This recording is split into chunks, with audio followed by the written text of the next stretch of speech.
Perhatian! Konten ini mengandung konsep esensi ilahiyah yang membutuhkan aspek pemahaman mendalam, yang kemungkinan hanya dapat diakses dengan keterbukaan hati dan pikiran, untuk mencapai tingkat pencerahan dan kesadaran yang lebih tinggi. Bismillahirrahmanirrahim. Assalamualaikum warahmatullahi wabarakatuh. Rahayu bagi semuanya. Jadi serat centini ini merupakan, yang saya tulis itu merupakan penjabaran, pengulasan, pendetilan dari buku serat centini aslinya. Jadi aslinya itu 12 jilid. Ya. Berapa yang bisa saya tulis? Bisa saja nanti bisa 15 jilid atau apa. Karena apa? Karena ada satu buku yang diulas separuh itu sudah segini nih tebalnya gitu loh. Ya. Jadi artinya jilid 2 itu kita sampai ngulas sampai 2 jilid itu. Nah, serat centini itu merupakan suatu syair, ya, syair mocopat, ya. Jadi artinya di situ asli dalam bahasa Jawa. Terus namanya syair mocopat, ya, sama dengan puisi lah, ya, sama dengan puisi mocopat. Maka sering kalau orang baca sekedar itu diterjemahkan bahasa Indonesia, ya tidak ngerti, gitu loh, ya. Ya karena kan apa ini di situ hanya disinggung saja kan, tidak diberitahu maksudnya. Makanya saya ulas semuanya ini, ngulas dari yang di situ belum dijelaskan. Jadi di situ. Ya contoh misalnya kayak ini di jilid 6 nanti, ya, itu misalnya dikatakan pengantin disambut dengan sholawat badar. Ya sudah, sholawat badar itu kayak apa? Saya nanti yang menuliskan sampai lengkap. Iya, betul. Jadi seperti itu. Ya. Nah makanya terjemahan-terjemahan centini yang ada di toko ya sekedar terjemahan, tidak bisa mengulas apa yang dikandung. Ya di situ ini karunia Tuhan. Jadi kita bukakan terus kita nah, setiap jilid dalam mengulas saya usahakan, itu kan ada makna spiritual, saya usahakan isinya itu 9 bab setiap jilid. Ya. Jadi meskipun jilid 2 ini dibagi 2, ya masing-masing 9 bab. 9 bab masing-masing. Ya. Jadi 2A 9 bab, ini juga 9 bab. Jadi di situ. Ya. Jadi itu upaya keras yang sangat ya bisa tidur saya jadi kurang kan untuk malam-malam merenungi isinya, ya seperti itu. Ya. Nah makanya di sini saya buat masing-masing beda. Ini yang sama secara centininya. Misalkan ini jilid 2A, ya.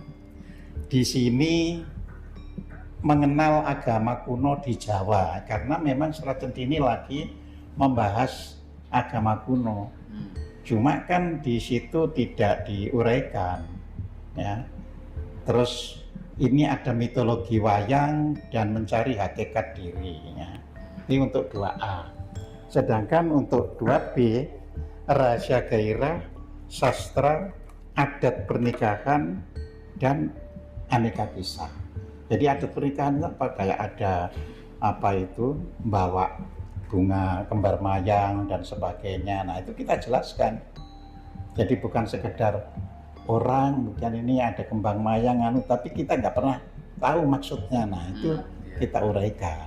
Jadi di situ makanya jadi tebal, karena serat centini itu hanya merekam peristiwa dan budaya Jawa pada abad ke-15, 16, 17, ya.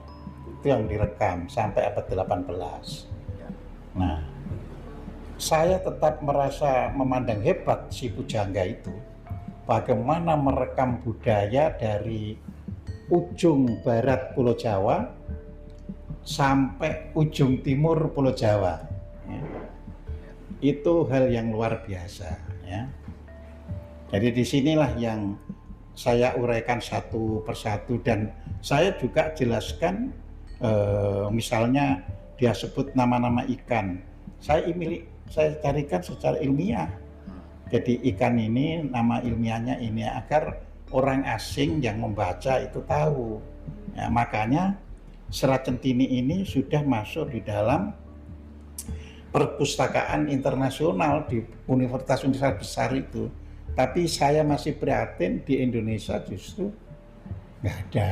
Ya itu kan prihatinnya itu ya. Betul. Iya. Jadi di dunia itu lengkap, Harvard segala macam, kurang apa besarnya Harvard itu ya. Stanford University, Washington University, ya, semuanya ada. Sampai yang di Belanda kan yang sangat terkenal itu universitas apa ini? Leiden. Ya. Ya, Oxford di Inggris itu membahas buku-buku saya. Nah, makanya apa ini sangat disayangkan bangsa Indonesia ini tidak terlalu tanggap terhadap sebuah kajian antropologi dan sosiologi. Ya.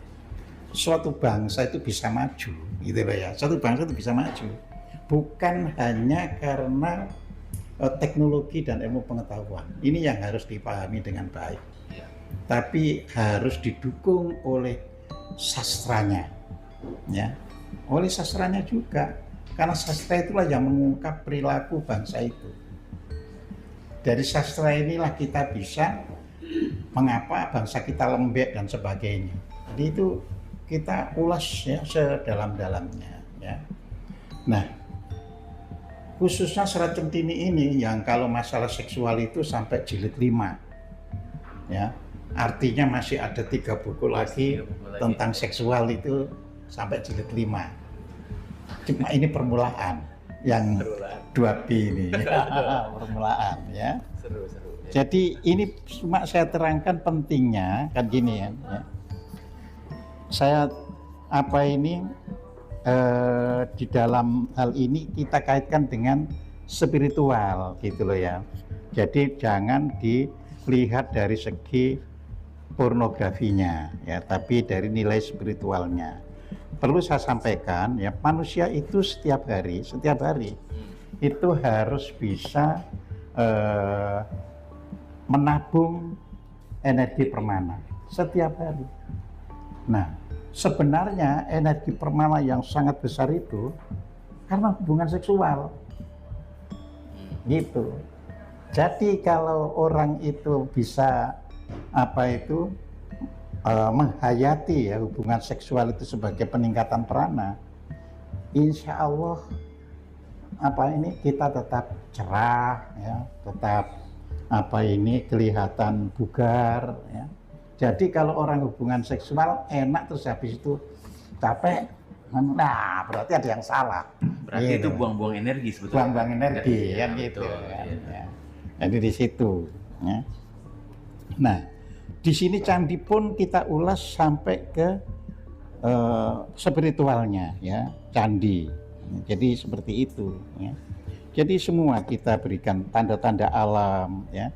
Sering orang tanda sekarang kan sudah ada ini itu, justru dulu dengan tanda-tanda alam itu sebagai ungkapan istilahnya antisipasi.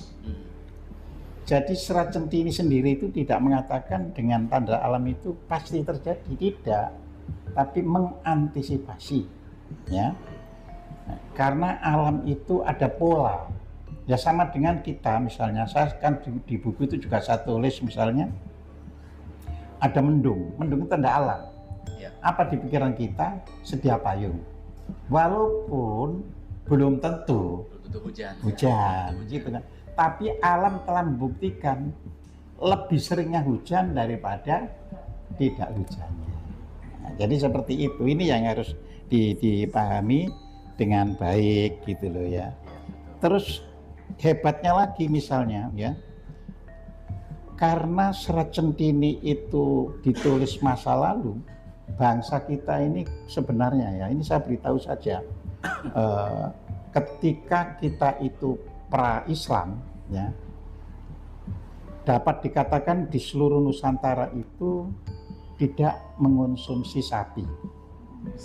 Sapi, lembu, kau, ya, tidak mengonsumsi sapi. Ya. Itu bukan karena sapi haram, tapi memelihara sapi itu tidak ekonomis, gampang terserang penyakit. Makanya sampai hari ini bangsa ini nggak bisa memproduksi sapi seperti Australia, Amerika atau Amerika Latin, ya, karena sebenarnya sapi itu lebih ribet daripada kerbau, gitu loh. Ya. Nah, bagi orang Kudus sampai hari ini, ya, karena kebetulan orang Kudus itu pada waktu itu Hindunya kuat, ya, sehingga sampai hari ini kita tidak akan ya datang ke restoran Kudus terus di situ dijual daging sapi, ya. Yang ada daging kerbau. Ya. Oleh karena itu Serat Centini mencatat anatomi kerbau itu yang sarjana peternakan pun kalah sapol poli, bayangkan itu. Ya, iya, kalah sapol poli. Ya. Jadi ini saya ungkapkan saja pada halaman 182 ya. 182. 182 ya yang sudah beli bukunya. Iya. Nah, di sini ada organ-organ tubuh kerbau dari kepala, telinga hingga semuanya. Di sini saya berikan, ya, Centini tidak memberi kotak gini. Ini artinya saya memudahkan pembaca sehingga yang ditulis di Serat Centini itu saya buatkan senarai atau daftarnya. Nah, kayak begini pun mudah. Itu bahasa Jawa kan, ya, bahasa Jawa terus langsungan berupa seperti puisi. Nah, di sini kita lihat ya. Tabel anatomi kepala kerbau. Jadi hanya kepala kerbau saja ya. Itu sampai mencapai 41 ya. 41 bagian dari ini. Terus kedua anatomi geronggongan ya. Bagian geronggongan kerbau itu mencapai sampai 53. Lalu ketiga jeroan ya. Jeroan itu sampai dengan 22. Lalu keempat bagian sampil atau kaki depan ya. Itu ada 49, terus bagian dari kaki belakang itu ada 15 ya. Ada 16 ya. Nah, jadi di sini dulu orang kita tuh serius. Makanya pada waktu itu kita itu menguasai dunia. Makin deketin Pak, maaf ini ya. Ini di sini. Oh ya. Soalnya ada yang di Zoom juga bergabung. Ada yang di Zoom ya.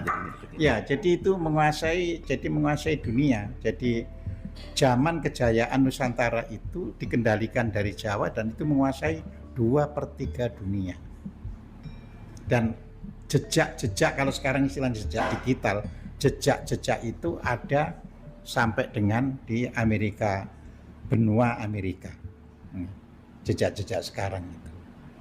Tapi kenapa bangsa ini menjadi bodoh? Ya, namanya ketika sedang nyaman. Nah, kita harus begitu.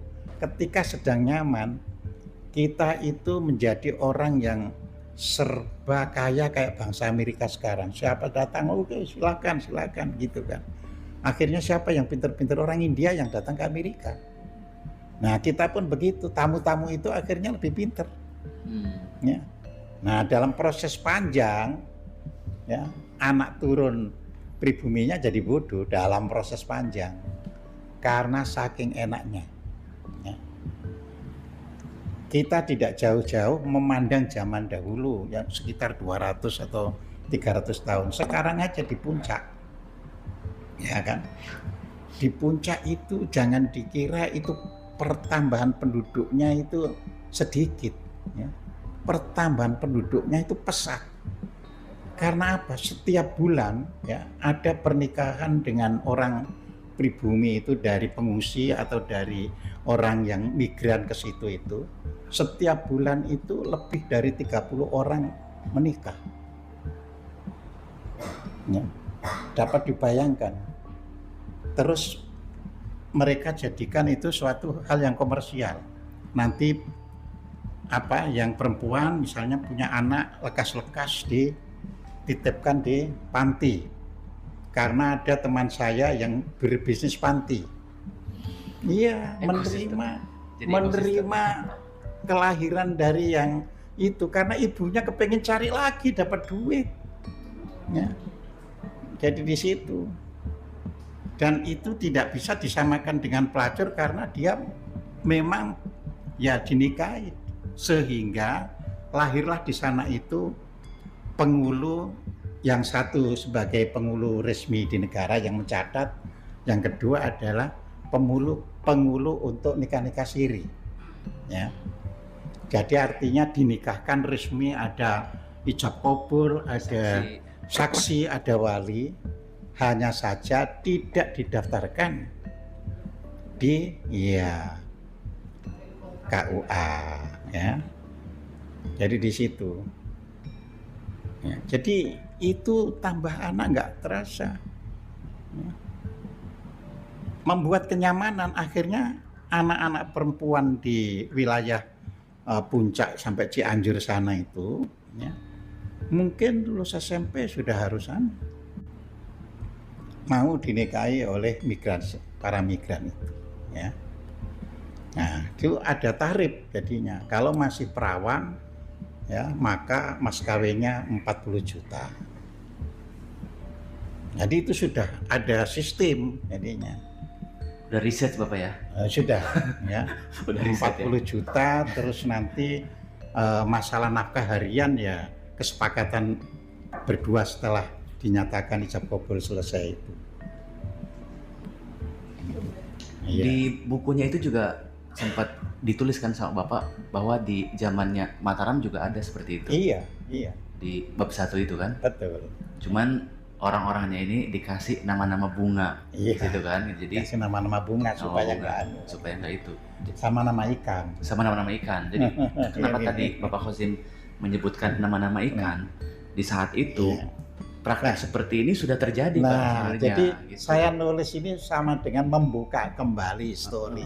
Mengapa kok ada peristiwa seperti di Puncak, gitu. Udah ada. Supaya jangan kaget kan gitu kan. Nah, begitu kita sudah tahu, ternyata sudah dibuka ya zaman dulu itu. Maka apa kewajiban pemerintah sekarang?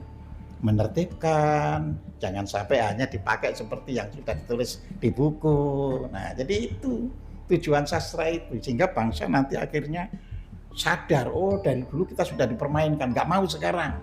Nah, jadi supaya seperti itu, gitu loh, ya. Nah, jadi disinilah yang harus kita bisa pahami. Saya ngerti terbitan yang ini itu agak seret. Ya karena kan pemerintah agak terganggu lah ya. Jadi wah ini masih kurang gini, untuk ISB-nya belum bisa maju, jadi seperti itu. 8 bulan yang lalu saya serahkan bahan Serat Centini jilid 2 bin. Baru bisa sekarang diterbitkan. Ya. Tapi kita kan nggak boleh mundur. Nah, kita itu mendidik. Jadi menulis itu sekaligus mendidik supaya bangsa ini tahu untuk bisa maju. Jadi seperti itu, ya. Dapat dibayangkan kan sekarang nggak terpikirkan kan? Ya, kita itu hewan ya dimakan saja, ya kan? Padahal di sini saya gambarkan satu saja ya untuk yang kepala yang itu. Ya, kita lihat.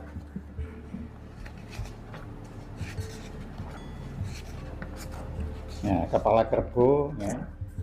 Di sini itu dimulai dari kulit kepala, ya, yaitu kulit yang membungkus kepala. Nah, tentu ini sudah saya bahasa Indonesiakan, karena kan Serat Centini murni dalam bahasa Jawa. Jawanya pun bukan Jawa yang hari-hari ini dipakai, ya. Jawa yang tahun 1800. Jadi di situ. Ya beda lah, Anda nggak akan bisa baca lah ya istilahnya itu. Jadi apa ini? Ya harus betul-betul banyak merenung, banyak menjadikan kepala kita itu sebagai mesin apa ini, Pope yang sangat maju, sehingga ya kan kalau ada kata yang sulit, ada yang anu itu, manusia ini kan dilahirkan berkali-kali. Sebenarnya di dalam diri kita itu banyak rekaman. Jadi kalau kita bisa membuka rekaman itu, ya seperti saya banyak yang heran yang dari Fakultas Sastra. Saya kan insinyur pertanian, saya bukan Fakultas Sastra. Ya. Jadi langsung aja di sini ada Jun. Ya. Iya, Jun sudah. Oh ini ternyata kata ini kata ini. Jadi seperti itu. Ya. Terus nanti kita tidak mempermasalahkan siapa yang membisiki itu tidak. Karena kita kan bukan orang yang percaya nanti ada wangsit begini ya tidak, cepatnya ini ada di kepala. Terus saya coba buka kamus, oh bener kok. Nah, jadi kalau terus ada perbedaan, saya koreksi lagi. Kenapa? Yang di sini ada begini kok, yang di kamusnya begini. Yang dipakai yang mana? Bukan yang dipakai di mana, kita telusuri, kita cek lagi. Iya. Diselaraskan ya, Bang? Diselaraskan, jadi di situ. Gitu. Nah, telinga misalnya, organ tubuh yang berada di bawah tanduk. Jadi semuanya ini sudah begitu detail, ya. Sampai lambe saja atau bibir ya, lambe gongso, bibir yang berada di dekat geraham, loh. Jadi seperti itu. Ya. Nah, ini kalau bangsa kita itu dididik kembali, kalau belajar itu yang serius, belajar tentang kerbau yang ngerti detail kerbau, belajar tentang sapi yang ngerti betul tentang sapi. Seperti itu. Itulah yang bisa nanti bisa membuat diri kita itu maju, ya. Nah, sama dengan kalau kita lihat dari biasanya ini yang ditandai apa ini? Yang bukan ilmu perkerisan ini pun dalam sekali, kita uraikan dalam sekali, ya. Ilmu perkerisan, terus apa ini, ada para santri berbagi ilmu juga ada, ya. Ini tuh kayak ensiklopedi sebenarnya, Pak ya? Ya, jadi kayak ensiklopedi jadinya. Jadi orang yang misalnya mau berumah tangga, baca satu bab udah selesai satu baca. Yeah. Terus ada orang yang mau menggeluti ilmu peternakan kerbau misalnya ya, itu juga banyak. Jadi masing-masing orang tuh bisa mengambil apa yang diminati untuk diketahuinya gitu. Tapi pada situ ada namanya Sebolang itu. Siapa itu, Pak? Dengan 4 santrinya itu yang dia berkelana. Iya, jadi kalau Mas Sebolang kan punya 4 santri ya. Jadi dimulai dari ada Purwitri, ada Kartipala, Palakarti ya. Jadi kita uraikan maksudnya, maksud dari santri pengikut itu apa. Iya, betul. Ya, jadi itu bagian dari kehidupan kita, makanya nanti saya uraikan juga apa kaitannya dengan sedulur papat Kalimo Pancer. Jadi kita gali semuanya gitu ya. Nah, kita singgung sedikit saja ya tentang misalnya ajaran tentang gairah ya. Oh ya. Misalnya ajaran tentang gairah. Serat Centini ya itu berupa panjang aja ya. Jadi tidak ada seperti kalau kita baca buku gini ada paragraf-paragrafnya gitu, tidak. Iya. Panjang aja tapi dinomori nomor 1, nomor 2, nomor 3, nah gitu ya. Nah, makanya kalau sudah membaca jilid 1, jilid 2 kok ada nama Mas Cebolang, diambil dari apa? Nah, itu akhirnya nanti ketika kita tahu, ngerti, oh iya ya dia kok selalu berkaitan dengan yang begini. Jadi seperti itu ya. Nah, semua ini misalnya Ki Amung Trusta, ya kan? Ya, Amung kita tahu bahasa Jawa itu orang yang mengasuh, ya kan? Ngemong, ya. Tapi kan kita harus tahu kenapa kok itu dinamai Trusta. Nah, kita perlu lihat bahasa Jawa kuno. Ternyata Trusta itu artinya ya, love ya atau cinta kasih. Jadi orang yang mengasuh masalah cinta kasih. Ya. Nah, itu kan disebut bukan seperti sekarang kan, misalnya disebut germo atau apa gitu. Mucikari kalau sekarang. Mucikari ya kan. Ya. Karena sekarang kenapa disebut mucikari? Karena yang diutamakan adalah komersial dari komersialisasi perempuan. Padahal ini hanya membuka sejarah. Artinya sejarah orang hubungan seksual bukan dengan suaminya itu ya, itu sudah ada kan gitu kan. Tetapi di situ harus diusahakan memiliki makna bagaimana masyarakat bisa sejahtera dengan kondisi yang macam-macam itu ya. Jadi satu contoh, saya bertemu dengan seorang putri ya, dari keluarga keraton. Saya tidak menyebutkan Jogja, Solo, tapi dari keraton ya. Kan kita tahu di keraton itu kalau yang namanya para bangsawannya itu punya istri lebih dari satu. Kalau orang biasa kan, kalau aku gak mau, tapi kalau itu tidak. Tradisi itu dirawat supaya suami tidak pergi keluyuran yang menjadi hubungannya tidak sehat. Coba ya. Jadi bukan karena dalilnya Al-Quran boleh poligami, bukan ya. Nah yang gitu-gitu itu selalu saya uraikan as it is gitu loh ya. Jadi supaya tidak segala sesuatu dikaitkan dengan dalilnya boleh atau dalilnya tidak boleh ya. Jadi tapi sebuah kesadaran ya, dia bilang ya kalau saya pun nggak mau kan kalau sampai suami itu tadi misalnya melacur yang katakanlah bisa menjadi rusak secara biologis, menularkan penyakit dan sebagainya. Tapi kenapa istri bangsawan itu bangga? Yang terpilih untuk mendampingi saya, yang lain itu ikut sebagai pernik-perniknya. Jadi di situ. Jadi dia nggak punya rasa cemburu sama sekali. Gitu. Ya. Nah, tapi kenapa itu bisa terjadi?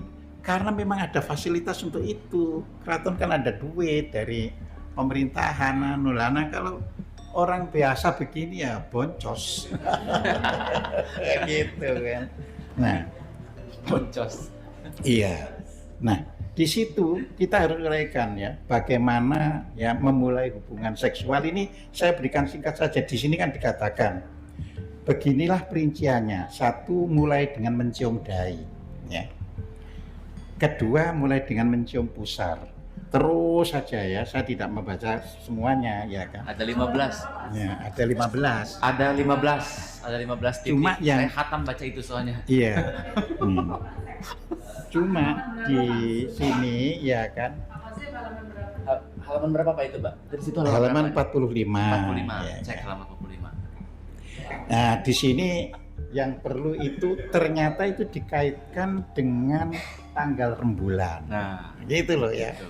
Jadi artinya kalau satu mulai dengan mencium dahi, artinya kalau malam ini rembulan tanggal 1, hubungan seksualnya itu harus dimulai dari mencium dahi. Ya. Jadi seperti itu. Di sini 5 dimulai dengan mencium kedua payudara. Artinya itu pas tanggal 5 rembulan. Oh, ini bagian ini yang jadi sasaran gitu. Nah, gitu. Itu. Sampai begitu tuh Serat Centini menuliskan ya. Iya. Itu khazanah asli bangsa kita. Tapi kenapa orang kita sekarang giur sama pornonya orang barat? Karena ini memang ditutup. Ya. Ini seperti ya Tuhan membuka loh, kami itu sudah punya bangsa ini sudah punya sastra yang memadai. Jadi seperti itu. Kalau dihitung ini tepat 200 tahun. Serat Centini itu ditulis tahun 1814 sampai dengan 1823 sebanyak 12 jilid. Ya, 9 tahun untuk nulis 12 jilid. Ya. Nah, ini juga begitu kan sekarang tahun 2025, tapi kan saya nulis Serat Centini yang terbit pertama itu kan tahun 2019 kalau nggak salah yang jilid 1. Ini kan. Iya, jilid 1-nya ya. Jadi seperti itu. Jadi artinya kok nggak ada orang yang mengungkap sebelum itu. Nah, inilah yang namanya panggilan batin ya. Sehingga dengan demikian bagi saya sendiri selalu mensyukuri umur yang diberikan Tuhan, terus mohon kekuatan supaya menjelaskan, membedah itu ya bisa sampai tuntas. Nah, jadi di situ ya. Nah, jadi akhirnya ngerti, oh tanggal segini ya, tanggal segini. Walaupun Centini juga membuat supaya pembacanya itu tidak terlalu sepaneng, terus orang yang mendengarkan pada cekikian. Misalnya ini buku aslinya bahasa Jawa. Ya. Jadi makanya di sini Ki Amung pun ikut tertawa. Itu kalau bahasa Jawanya kan ditulis cekikian. Cuma kan kalau kita bahasa Indonesia kan ya sudahlah kita tulis tertawa, ya kan. Setelah berhenti tertawa Ki Amung melanjutkan. Jadi ini pembaca supaya enggak itu ya. Jadi ternyata di sini ada yang mulai belikat, ya kan, ada yang mulai bibir atas, macam-macam kan gitu kan. Nah, nanti jangan-jangan pulang suami ini loh sekarang. Iya, itu maksudnya. Cuman Terus itu Pak, suaminya nggak tahu ini, nggak tahu rembulan. Dalam rembulan kan disosor macam-macam. Di situ disebutkannya itu bulannya bulan Jawa. Iya, iya bulan maksudnya. Jawa. Iya, bulan Jawa, bulan Hijriah. Tapi hitungannya di sini itu bulan Jawa karena itu sampai hari ini kalau kita beli tanggalan, ya kalender itu satu ada. Masehi sini nggak ada kalendernya tuh. Di bawah, coba di bawah sini ya. Ada dua ya biasanya kan ya. Enggak, biasanya Masehi. itu ada Masehinya. Terus ada yang nanti ada Hijriahnya, betul. Terus ada Jawanya. Ada Jawanya. Ya. Betul. Kalau orang Cina malah yang harus ada itu 1 Masehi, 2 tanggalan Jawa, 3 Imleknya. Ya, Bali misalnya ada Masehi, ada tanggalan Jawanya. Jadi itu. Nah, mengapa beda dengan Hijriah? Karena Hijriah itu selalu nginceng kalau mau Ramadan atau kalau mau hilal untuk mau hari raya. Sedangkan kalau tanggalan Jawa itu sudah baku. Ya. Jadi sekarang ini kan tanggal 24 ini. Jadi sekarang ini bertepatan dengan 24 poso. Kalau penanggalan Jawa itu bukan Ramadan, poso, ya kan? Puasa ya. Puasa. Jadi bertepatan. Terus karena di dalam penanggalan Jawa itu orang berpuasa Ramadan itu 30 hari. Ya. Jadi nggak ada 29 itu. Jadi 30 hari, maka ya kan jatuhnya itu adalah nanti tanggal 31 berarti Lebaran, karena 1 Maret kemarin itu mulai ya. Nah, sering kan karena adanya ngukur Hijriah itu lewat ini, jadi bisa meleset sehari. Ya. Bisa lebih dulu ini Hijriah daripada yang Jawa. Ya. Tapi kalau 1 tahunnya ya tetap sama, karena yang lain-lain mereka nggak mau ngecek lagi kan, pokoknya yang penting 1 tahun rembulan itu 354 hari titik yang gitu kan. Nah, makanya bisa-bisa kadang-kadang karena sudah dipotong sana sini, ada bulan yang mungkin dia ngitungnya tinggal 28 hari. Tapi kan karena tidak dipedulikan kan. Jadi yang dipedulikan itu menentukan satu Ramadan sama 1 Syawal. Terus kemudian nanti ada sidang isbat itu lagi, tapi tidak terlalu besarkan, yaitu sidang isbat untuk menentukan hari raya besar. Ya, kalau Idul Fitri sama Ramadan itu sidang isbatnya besar. Ya. Jadi maka ada teman karena begitu, ya, teman-teman dari kalangan NU. Pak, kok nggak anu aja ya, supaya kita ini tidak keliru mencela-mencele. Kalau sudah menetapkan isbat itu ya, mbok setiap bulan ada sidang isbat, gitu kan tak kuyoni. Anggarannya rek, ono padha guyu tadi. Harus keluar anggaran ya. Nah, ini kan terkait anggaran, gitu loh ya. Jadi seperti itu. Nah, penanggalan itu, ini yang saya perlu beritahu, ini kunci-kunci. Itu berakhir pada maghrib. Jadi nanti begitu sudah maghrib berarti masuk tanggal 25 poso atau Ramadan gitu. Ya. Begitu pula kalau posonya itu kemarin itu tanggal 1 itu 1 apa ya kemarin itu? 1 Maret. Bukan 1 Maret itu dalam Jawanya itu Sabtu Pahing atau Sabtu apa pada waktu itu? Saya di Kidemang biasanya. Iya. Kidemang.com. Iya. Ketika posonya aja dilihat ya.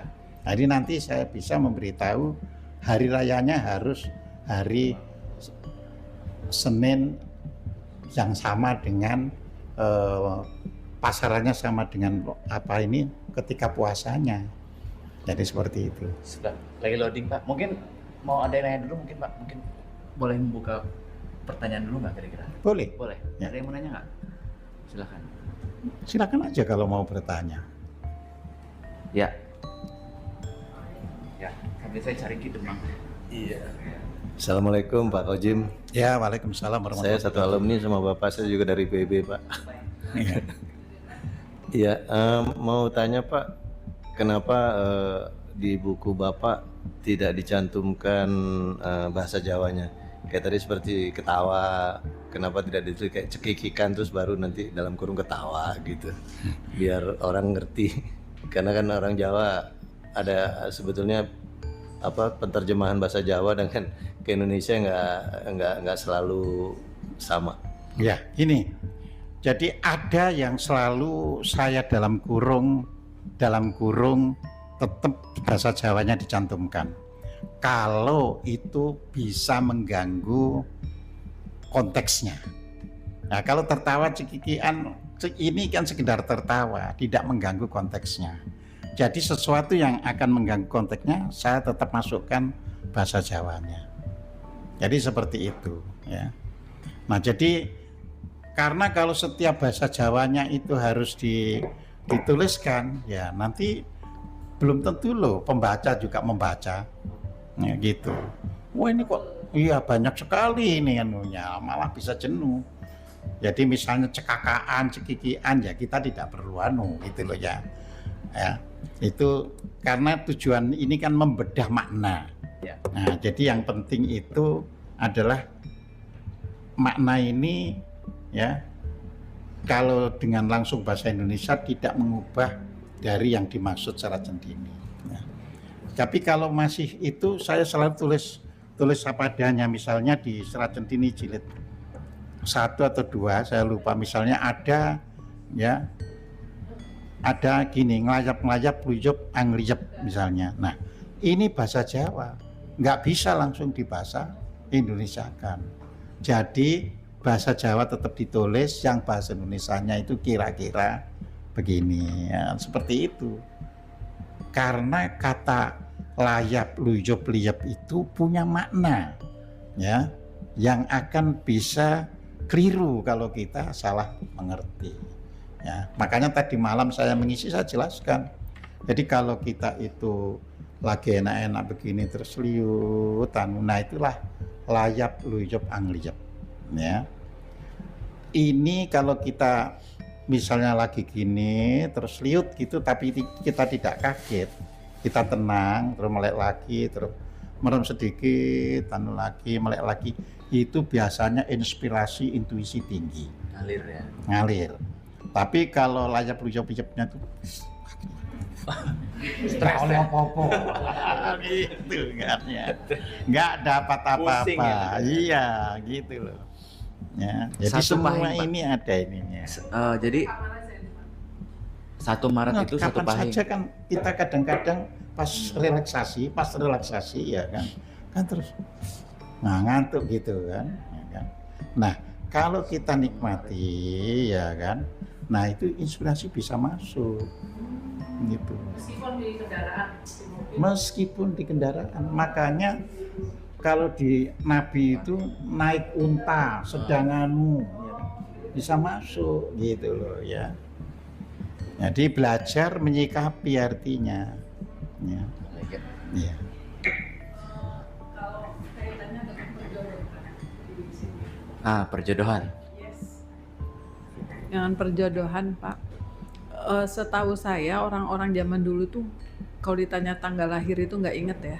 Taunya seperti pohon ini, seperti ini, pas pohon ini gitu loh. Nah, sementara yang saya tahu waktu saya kerja di wedding itu, Jawa itu kan ngitung tanggal lahir. Betul. Gitu. Nah, itu gimana kalau di dalam buku ini menjelaskan kecocokan orang berdasarkan tanggal lahir, jodoh itu, sementara yang saya tahu zaman dulu orang itu nggak ingat tanggal lahirnya, Pak. Nah, itu gini, kalau kita mandang orang dulu ya nggak inget, tapi kalau orang dulu pada waktu sama ketemu orang dulunya, ya ingat. Iya. Nah, disitulah perlunya kita sekarang. Apanya? Orang dulu ketemu orang Iya, dulunya orang gimana, dulu ketemu orang dulu. Ya misalnya ayah saya cerita pada ibu, ya itu loh waktu ada ini dia langsung ibu ngerti. Tapi saya yang diceritai gak ngerti gitu loh. Nah, saya menulis Serat Centini ini membuat supaya bagaimana itu dimengerti orang sekarang. Kan kita sudah nganggap sekarang nggak ada orang zaman dulu, iya kan? Kalau toh masih ada orang zaman dulu yang perjodohannya itu nggak ngerti hitung-hitungan, ya sudah kan itu sudah dianggap masa lalu. Yes, Pak wis tuwa mbek ibu sing rukun aja, tinggal begitu aja kan. Buat apa neko-neko kan gitu kan. Jadi kitanya yang untuk sekarang perlu menyampaikan. Nah itu dari jilid 1 kita sudah uraikan panjang lebar. Hari ini baik, hari ini tidak baik untuk nikah, untuk bangun rumah. Itu jilid 1-nya. Ya. Beli jilid 1. Iya, ya. Ya, Bu. Ngajar di pusat kajian gender UI. Mana buku? Nah, menurut sana kami, Surat Centini itu sangat menjunjung kesetaraan, Pak, egalitarian gitu. Terus juga menjunjung tinggi perempuan. Nah, saya itu belum membaca, Pak. Karena itu apakah ada, Pak, aspek-aspek seperti itu di dalam Surat Centini yang sudah Pak Khodim baca dari 1 sampai 12 tadi? Loh ada. Loh, kalau Ibu teliti aja membaca jilid 1 sampai jilid sekarang ini ya, itu sudah bagaimana perempuan itu diangkat gitu loh ya. Nah, cuma kan ketika orang misalnya di jilid yang Endang Kesmani itu kan jilid 2 ya. 2A ya. Endang Kesmani, Endang apa tuh Jaladri dan sebagainya itu. Nah, iya. Nah, itu kan di Centini tidak dijelaskan. Padahal itu saya jelaskan bahwa itu ya memiliki makna unsur ya pembentuk manusia. Jadi misalkan dikatakan seperti nama ini punya istri 4 ya. Namanya itu yang satu Endang Kesmani ya. Nah, Kesmani itu tanah. Artinya tanah itu merupakan bagian untuk membentuk tubuh manusia. Ya. Nah, artinya apa? Perempuan dilambangkan sebagai unsur pembentuk, sedangkan laki-laki itu sebagai produk. Jadi di situ. Nah, di sini kan sama dengan manusia. Ingat loh, komposisi kamu bisa ada itu karena ini, kan gitu kan? Ya. Terus misalnya disebut di situ ada endang yang lain, itu semuanya maknanya 1 tanah, 2 api, ya 3 apa itu udara ya, dan Air. 4 itu air ya. Jadi ada, cuma Serat Centini kan nggak ngupas, hanya memberitahu Cebolang ditawari ya untuk mendapatkan apa itu istri. Tapi kalau bisa menjawab pertanyaan yang diajukan oleh para santri perempuan itu, maka 4 santrinya boleh dinikahi sekaligus, ya kan? Lah, itu Centini untuk menarik pembaca mungkin zaman dulunya karena ngerti apa Kesmani, apa Jalatri, ya kan ngerti. Ya. Jadi tidak perlu diitukan, tapi sekarang kan nggak ngerti. Nah, disinilah saya itu memberikan penjelasan, ya. Jadi di sini kalau sulit itu makanya saya meminta pada penerbit bahwa indeks itu jangan sampai tidak ada, ya. Karena kalau indeks itu tidak ada nanti orang itu akan kesulitan ya untuk mencari saja, katanya ada nama Endang ini misalnya, ya sulit ya gitu. Tapi kalau di sini ditulis kan jadi enak ya kan. Nah jadi di sini kan ada Endang 14, 15 ya. Jadi artinya ketika kita membuka Endang 14, 15 ya, berarti paling tidak ada kemungkinan di situ ketemu nama-nama Endang. Nah ini kan benar kan gini kan. Jadi Gunung Tidar yang menjadi mitos pusat Pulau Jawa dilambangkan dengan hadirnya Mahayogi Syekh Wakidiat sebagai pancer dalam ajaran sedulur papat Kalimo Pancer. Sedulur papat ya, baru saya beri bahasa Indonesianya saudara 4 tersebut adalah Endang Kesmani, simbol tanah, Endang Brahmani, simbol api, Endang Aniladi, simbol angin, dan Endang Jahnawi, simbol air. Nah, pada waktu ini ditulis mungkin nggak perlu diberi dalam kurung airan gitu, karena bahasa itu waktu itu dipahami, ya kan? Udah dikenal. Iya dikenal. Ya, padahal itu bahasa Jawa. Tapi bahasa Jawa itu termasuk di dunia termasuk bahasa yang paling mobilitasnya itu tinggi. Sehingga selisih 50 tahun sudah tidak ngerti dengan kata-kata yang dipakai 50 tahun yang lalu. Ya. Iya, itu bahasa Jawa. Ya. Jadi kalau orang pengen menguasai bahasa Jawa juga harus paham termin abadnya. Ya. Oh, ini sudah harus lebih tua lagi yang dicari, harus seperti itu ya. Nah sayangnya kita ini memang bangsa belum semodern kayak Inggris itu, kalau tidak bisa dikatakan memang belum modern gitu ya. Kalau di Inggris itu ada kamus yang di situ itu khusus ya, the word unused today, artinya ada kamus tapi iya word yang sudah sekarang ini tidak digunakan ya. Untuk apa? Saya beli begitu untuk membaca tulisannya Shakespeare ya, yang tulisan abad apa itu 16-17 ya. Itu kalau menggunakan kamus kita yang sekarang, waduh susah gitu loh ya. Jadi itu seperti itu. Nah kalau nanti orang Jawa sudah istilahnya itu terpelajar ya. Ini kata Pak Daud Yusuf itu gitu. Orang Jawa ini sudah, bangsa Indonesia ini terdidik tapi belum terpelajar. Saya bertanya waktu itu, kok gitu Pak Yusuf? Oh iya, kalau terdidik jelas ya, Anda kuliah sampai apa itu universitas. Nah terpelajar itu menyangkut Anda ngerti tidak yang diajarkan. Nah itu terpelajar kan gitu kan. Jadi ya kita ini memang terdidik tapi belum terpelajar. Ya. Jadi kalau bahasa Inggrisnya itulah yang disebut educated. Makanya kalau orang Barat misalnya menyebut kita diterima karena ya dia dibilang ya, oh he got well educated. Nah misalnya seperti gitu kan. Jadi ya pendidikannya bagus. Ya. Jadi dia menggunakan kata well educated. Jadi bukan sekedar dia sudah pernah dididik, tapi oh ya. Misalnya he is well educated in agriculture misalnya. Jadi seperti itu ya. Nah, jadi di sini kita itu jelas tahu Nah, jadi enak kan. Oh, ternyata endang-endang ada di halaman segini. Nah, itu karena ada, saya lupa, salah satu terbitan baca itu tidak ada indeksnya itu. Nah, itu aku sendiri yang nulis itu loh, goleki halamannya kan gitu kan. Lah ya kan saya halamannya kan halaman ketikan di komputer.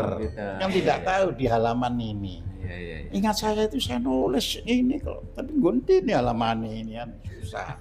Oke. Bacanya marahin tuh Pak, mumpung ada di sini tuh ya. Iya. Oke. Ada lagi silakan. Oke, Bu Ita silakan. Makasih. Pak, saya pernah membaca Serat Sentini beberapa tahun yang lalu, dan menurut saya itu banyak tentang spiritual ya Pak ya, yang mana laku-laku spiritual ini sudah dilakukan dari long time back atau di tahun 1800-an. Pada saat 1800-an dipotret perilaku daripada masyarakat yang telah melakukan perilaku-perilaku yang sesuai dengan tatanan kehidupan, baik itu dari sisi sosial, pertanian maupun budaya, sex education, semuanya ada. Namun kita bersyukur pada waktu itu ada orang yang mau menulis di tahun 1814 ya Pak ya. Dan hari ini pun kalau kita hitung dari 1814 sampai tahun 2025 ini udah berapa Ya, 200 tahun. 200 tahun. Namun literasi di Indonesia itu rendah sekali. Betul. Kalau kita mau bandingkan dengan negara-negara, nggak usah jauh-jauh, di sesama di Asia aja kita bandingkan kita dengan Malaysia maupun dengan Singapura, apalagi dengan Jepang yang mana habits membaca. Saya ngelihat buku Bapak ini kan bagus sekali ya Pak ya, dan tebal-tebal. Saya membayangkan kira-kira generasi yang sekarang yang literasinya rendah pada saat memegang buku, baik ini di sisi digital ataupun physical books gitu, mungkin perlu ada strategi khusus kali ya Pak ya. Saya membayangkan supaya buku ini bisa membumi dan menjadi culture kita kembali dalam kehidupan sehari-hari di seluruh aspek kehidupan, baik itu spiritual, baik itu sosial, budaya, pertanian, etc. Pak. Saya kira itu sih yang saya juga nggak tahu, kepikiran saja. Terima kasih Pak. Ya, terima kasih. Jadi memang begini, suatu kehidupan bernegara, ya bernegara dulu, itu sebenarnya tidak bisa dipisahkan relasi antara pemerintah dan rakyat. Kesalahannya sampai hari ini bangsa ini, pemerintah dan rakyat itu belum nyambung gitu loh ya. Karena belum nyambung itu sehingga apa yang diinginkan rakyat nggak ada sampai di atas. Kadang-kadang kebijakan di atas nggak ketemu yang di bawah ya. Nah, kita dengan sastra, maka tadi saya katakan ya, tidak ada negara maju yang sastranya tidak maju ya. Sastra itu merupakan salah satu kunci. Jadi kan kalau dalam budaya, itu ada item-itemnya kan. Ada yang nulis 10, ada yang nulis 15, oke, itu nggak menjadi masalah. Tapi yang jelas di dalam budaya itu pertama harus ada ilmu pengetahuan, itu harus ya. Kedua harus ada teknologi ya. Ketiga harus ada sastra. Sastra itu sendiri maknanya itu bahasa Jawa, itu senjata ya. Jadi sastra itu artinya senjata ya, karena zaman dahulu ya kan sastra itu bisa untuk mendidik orang